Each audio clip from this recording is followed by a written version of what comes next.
but can you scientifically show some facts from the Quran to show that the Quran is a revelation from God, please? That would be ideal for the Muslims and the non-Muslim brothers. Yes.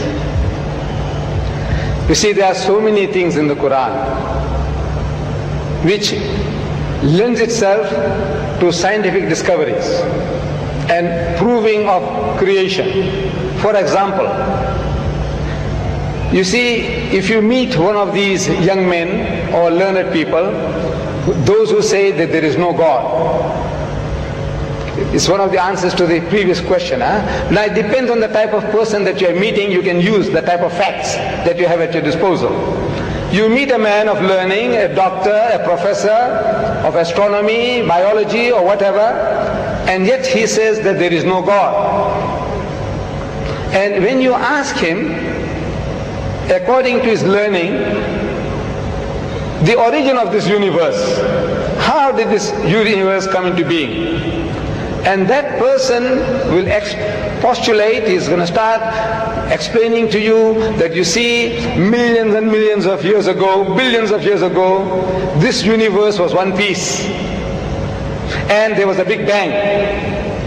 And out of that big bang, that explosion, this universe came into being and things started moving in space, and they have been ever since moving at a regular pace. So that type of a person, we might ask, he says, now, where did you get this idea from? When did you learn this about the Big Bang? He said, no, yesterday. Because 50 years is yesterday in the history of man. 50 years is only like yesterday. So he discovered that there was a Big Bang according to our astronomers, according to our physicists, and out of that this universe came into being. So he said, you see, an illiterate man in the desert 1,400 years ago, he couldn't have known that, could he? So he says, no, never. So he says, well, listen, now we quote the Quran. Allah says in the Quran, أَوَلَمْ يَرَى الَّذِينَ كَفَرُوا. Do not the unbelievers see? These atheists, these agnostics, those who say that there is no God, can't they see? أَوَلَمْ يَرَى الَّذِينَ كَفَرُوا أَنَّ السَّمَاوَاتِ وَالْأَرْضَ كَانَتَ رَتْقًا. That the heavens and the earth were joined together as one unit of creation. فَتَقْنَاهُمَا. And he split them asunder. And the biologist, you ask him, where does life originate? He says, in the sea, in the water, in the mire. Where did you get that from? He said, no, it's our discovery. When did you make the discovery? He said, yesterday. Because 50 years is yesterday in the history of man. So an illiterate man in the desert, he couldn't have known this. He said, never. Well, listen.